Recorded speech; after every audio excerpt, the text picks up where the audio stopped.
In today's video, I'm going to teach you how to do a credit card refund in QuickBooks. Whether you're a small business owner or handling finances for a larger company, understanding how to manage refunds efficiently can save time and prevent potential bookkeeping headaches. So let's dive into the steps you'll need to follow to perform a credit card refund with ease.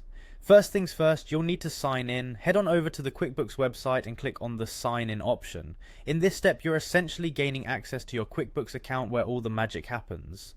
Once you're on the sign in page, make sure you select QuickBooks Online.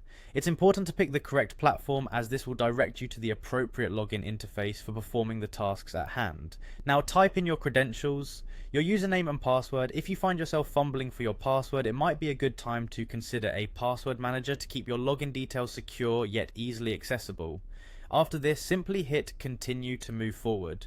Once you're logged in, you'll be taken to the main dashboard. On the left hand side, you'll notice a button labeled new. Click on this button. This is your gateway to creating new transactions or performing tasks like issuing a refund. From the drop down menu, go ahead and click on credit card credit.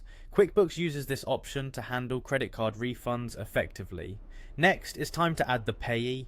The payee is the person or entity to whom you're issuing this refund. You'll see a field where you can search for a name in your existing list, or you can add a new payee if they don't already exist in your records. Remember, keeping track of your payees accurately ensures your financial records remain clear and organized. After entering your payee, you'll be prompted to add the bank or credit account. This is crucial because it tells QuickBooks from which account the refund will be processed. Again, you can select from your existing accounts, making sure that the account chosen aligns with where the original transaction was recorded.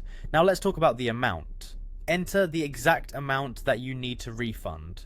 Ensure you double check this figure. Accuracy here is paramount to prevent discrepancies in your accounts. Finally, once all these details are meticulously entered, simply click on Save and Close. With this action, you have completed your credit card refund.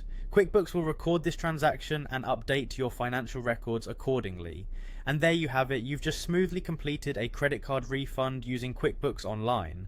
This process not only keeps your financial records accurate, but also ensures that your customers' transactions are handled seamlessly. Thank you for tuning in, and I hope this guide has provided you with clarity and confidence for managing future refunds in your QuickBooks account.